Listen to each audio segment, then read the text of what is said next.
예술과 현실 그 경계에서 이렇게 서 있을 수 있구나.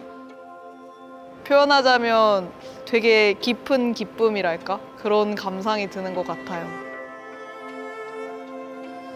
안녕하세요. 저는 그림을 그리며 삶을 이야기하는 크리에이터 예은입니다.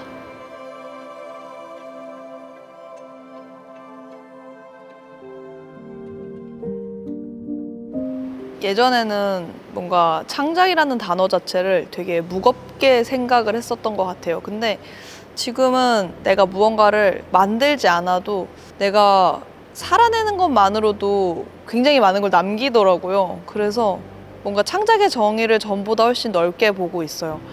이를테면 청소를 하지 않은 방도 일종의 어떤 나의 삶을 드러내는 창작의 방식 중 하나라고 생각을 해요. 그리고 그거를 내 마음에 들게 다듬는 것도 나의 의식이 들어가는 거고. 그래서 저는 요즘에 창작의 정의를 흔적을 남기는 일이라고 생각을 하고 있어요.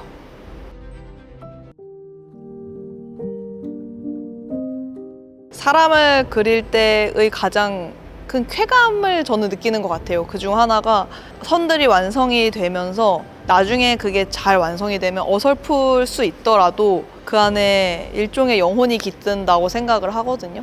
그런 것 때문에 뭔가 내 그림이 하나하나의 생명이 되는 과정을 보는 게 재밌어서 제가 사람을 그리게 되는 것 같고, 또 제가 인물을 그릴 때 선정하는 기준은 제 기준에서의 결국 아름다운가? 인 것 같아요. 근데 그 아름다움을 어떻게 기준하느냐는 또 각자 개개인마다 다를 텐데, 저는 뭔가 꾸미지 않은 상태? 편안한 상태? 그리고 그 안에서 힘을 풀고 있는 게 그 자신이라는 생각이 들더라고요. 제가 생각하는 아름다움은 그 자신다운가? 인 것 같아요. 그래서 약간 무표정의 편안한 사람들을 주로 그리는 편입니다.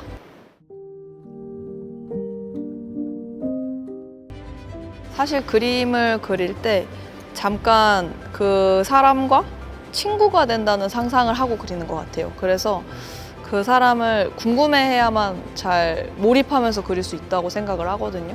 그래서 저는 그 인물의 성격을 상상하면서 그리는 걸 되게 좋아하는데, 각 인물마다 제가 그런 나름의 상상을 했던 것 같아요. 이를테면은 쓰레기통 안에 앉아있는 되게 엉뚱한 포즈의 그런 남성 그림이 있는데, 그 그림을 그리면서는 뭔가 되게 재밌잖아요. 되게 옷을 번듯하게 입고 그 안에 이렇게 박혀 있는 게 내가 슬럼프를 겪을 때랑 비슷한 느낌인 거예요. 사람들은 나를 되게 멋있게 봐줄 때도 있고 나를 또 좋게도 봐주지만, 내가 느끼는 감정은 그렇게 멋진 옷을 입고도 내가 약간 좀 어려움에 빠져 있는 그런 때가 있지 않나 하면서, 제 나름의 상상이지만 그 사람의 마음이 어떨지를 좀 느껴보면서 그렸던 것 같고요.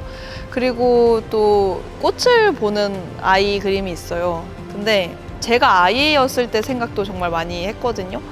예를 들면은 저는 어릴 때 거울을 보면서 내가 왜 코가 달렸지? 약간 진짜 이상하지만 진짜 그 생각을 했어요. 코만 없으면 좋을 텐데. 코 없으면 죽잖아요. 근데 진짜로 코만 없으면 좋지 않을까 하면서 막 코를 막 가려보고 그랬었는데, 그렇게 어릴 때는 뭐 하나 신기하지 않은 게 없었던 것 같아요.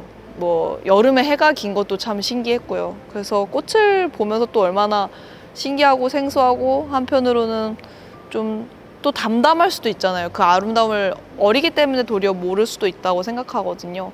그래서 그런 순수한 시선을 그리고 싶었던 것 같아요. 그렇게 저의 개인적인 경험들이랑 많이 연관을 해서 좀 상상하면서 그리는 편이에요. 제가 최근에 정말 흥미로운 이야기를 들었는데, 노래를 잘 하려면 의외로 잘 들어야 한다는 거예요. 근데 제가 그 말을 듣고 너무 공감을 했거든요. 저는 언제나 그림을 그리는 게 손의 근육의 영역도 있지만 시각 근육의 영역이 굉장히 크다고 생각을 하고 있었어요. 그래서 정말로 이거를 내가 표현하기 위해서는 보는 거, 받아들이는 게 중요하겠다라는 생각이 들었는데, 마찬가지로 자기 자신을 잘 표현하기 위해서는 자기 자신을 잘 들여다보고 소리를 들어야 된다고 생각을 하거든요. 그러려면은 저에게 가장 중요했던 건 반항이었던 것 같아요. 사실 반항을 하지 않고서 너무 주어진 룰만을 지키다 보면은 내 안에 들려오는 소리를 그냥 일종의 반항처럼 그냥 받아들이고 나쁜 거라고 치부할 수가 있는데, 그래, 이거는 반항이 맞아. 그렇다면 나는 왜 반항을 하고 있는 거지? 내가 진짜 하고 있는 생각은 뭐지? 법이나 세상이나 다른 사람이 없다고 생각했을 때 내가 솔직하게 생각하고 그걸 말한다면 나는 뭐라고 말할 거지? 그 질문을 굉장히 좀 자주 던졌거든요. 그리고 그거를 자주 표현하는 연습을 하다 보면은 아, 내 안에서도 들려오는 소리가 있구나? 그거를 감각하게 되는 것 같아요. 그리고 그게 많이 들릴 때쯤에 나랑 친해지는 것 같거든요. 그리고 그 소리를 듣기 위해서는 저는 조용한 나만의 장소에 머무는 것도 굉장히 중요하다고 생각해서 사색의 시간을 많이 갖는 거, 그게 굉장히 중요하다는 생각이 들어요.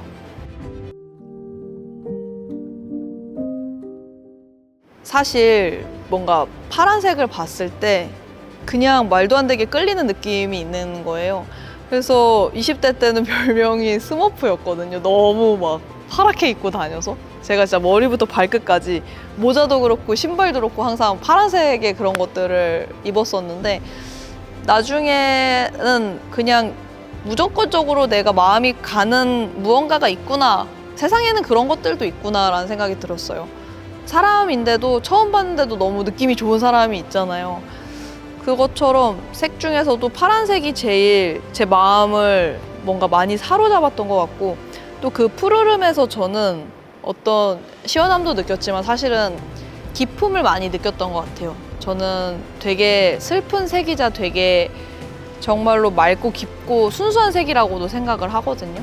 그래서 그 안에서 뭔가 푸른색으로 제가 둘러싸여 있으면 저보다 더 깊은 색이 있는 것 같아서 제가 깊이 생각에 빠져도 뭔가 그거를 담담히 봐줄 것 같은? 그래서 푸른색의 매력에 제가 많이 매료됐던 게 아닌가, 그런 생각을 하고 있어요.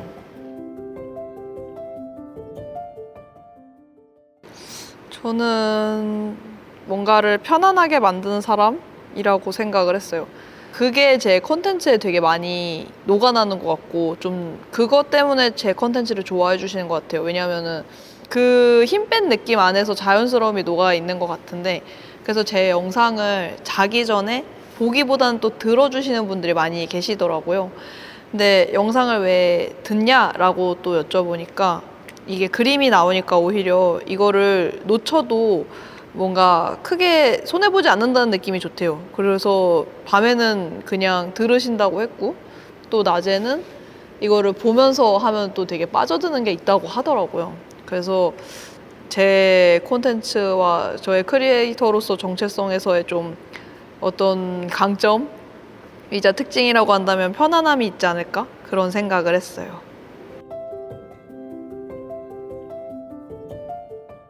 저는 그 콘텐츠 안에 진실이 있는가인 것 같아요.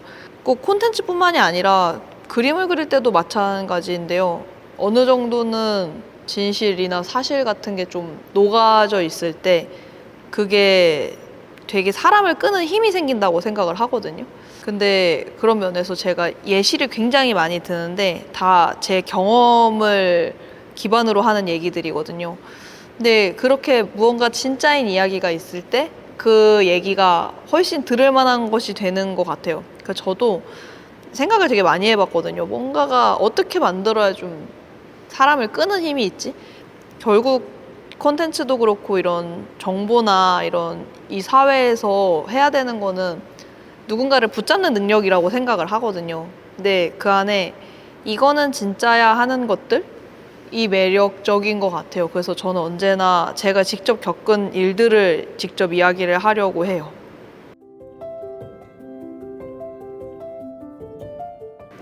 결국에 중요한 거는 적당한 자기 검열인 것 같은데요. 자기 검열을 너무 안 하면 겸손하지 못한 무언가를 만들게 되면서 실수하게 되는 것 같고요. 동시에 자기 검열을 너무 많이 하다 보면 그 무엇도 만들지 못하는 것 같아요. 근데 저는 그 균형을 유지하는 게 되게 중요한 것 같거든요. 샤워를 할 때 제가 굉장히 낡은 빌라에 사는데 그 빌라에서는 수도가 낡았다 보니까 아주 미세하게 그 수도 꼭지를 조절을 해야 최적의 온도가 나온단 말이죠. 근데 창작을 하는 일도 그런 것 같아요. 자기 검열과 자기 표현 그 사이에서 내가 건강한 균형을 맞추는 거. 그래서 너무 두려울 필요도 없고 동시에 오만한 것도 경계해야 된다. 그런 이야기 드리고 싶어요.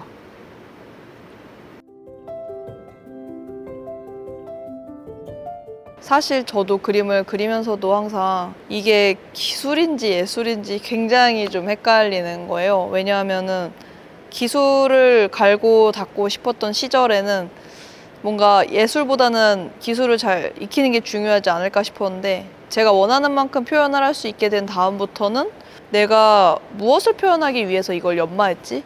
그러니까 저의 생각이 훨씬 더 중요해지더라고요. 근데 요즘은 그런 기술을 세상이 많이 도와주는 것 같아요. 근데 그런 얘기 많잖아요. 특히 이런 것들이 창작자를 뭔가 많이 위협한다? 예를 들면 요즘 챗GPT로도 그림을 그릴 수 있고, 그리고 저도 생각하거든요. AI가 나처럼 그리는 거는 정말 어려운 일이 아니겠다. 근데 오히려 저는 그렇기 때문에 나는 무엇을 해야 하는가를 더 많이 생각하는 것 같아요. 어떻게 해야 하는가? 그 방법이나 아니면은 방식 같은 거는 정말 많이 제시가 되어 있는 것 같거든요. 근데 결국에는 그걸로 뭘 할 건지가 더 중요하다? 그래서 저도 요즘 정말 많이 생각해요. 내가 그리고 싶은 거를 다 그릴 수 있는 손을 갖게 됐거든요. 그래서 뭘 그리면 좋지? 근데 저는 살아있는 걸 그리고 싶더라고요. 근데 그 살아있는 거는 제가 경험한 것에서 길어올 수 있는 것이더라고요. 그래서 요즘에는 표현하는 것보다도 내가 어떻게 하면 잘 살아있을 수 있을까? 흠뻑 살아내는 것, 그 감각 자체에 집중하는 거를 좀 많이 해보고 있는 것 같아요.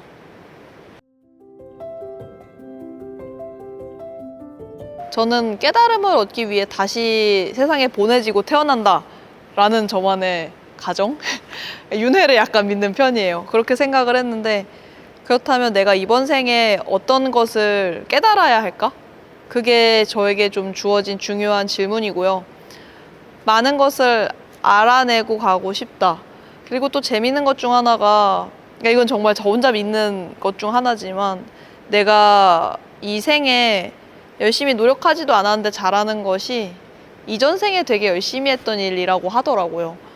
그래서 그림을 그리는 걸 참 좋아했던 전생이 있었으면 좋겠다 하면서 믿고 있고, 내가 지금 이번 생에는 무언가를 하면 좋을까? 돈이나 성공이나 아름다움이나 그런 것보다도 더 중요한 게 뭘까? 그래서 제 삶에서 가장 중요하다고 생각하는 게 뭘까를 찾는 게 아마 아주 오랜 목표가 될 것 같아요. 뭔가 우리가 상상으로만 하잖아요.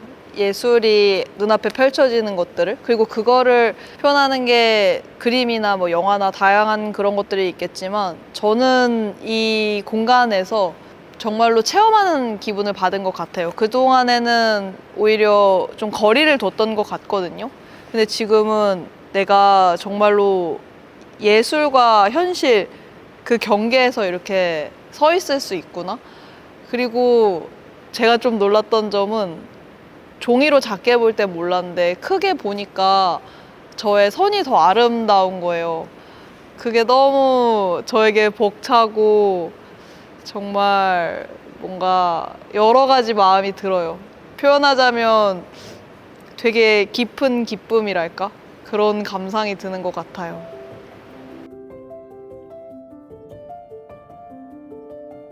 여기는 제가 그렸던 바르셀로나의 한 광장이거든요. 너무도 꿈 같은 경험인 것 같아요.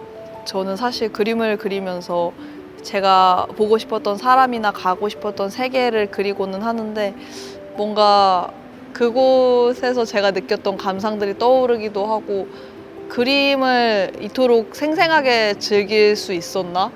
해서 저도 뭔가 그림을 그리는 사람으로서 너무 이 순간이 뜻깊고 잊지 못할 것 같아요.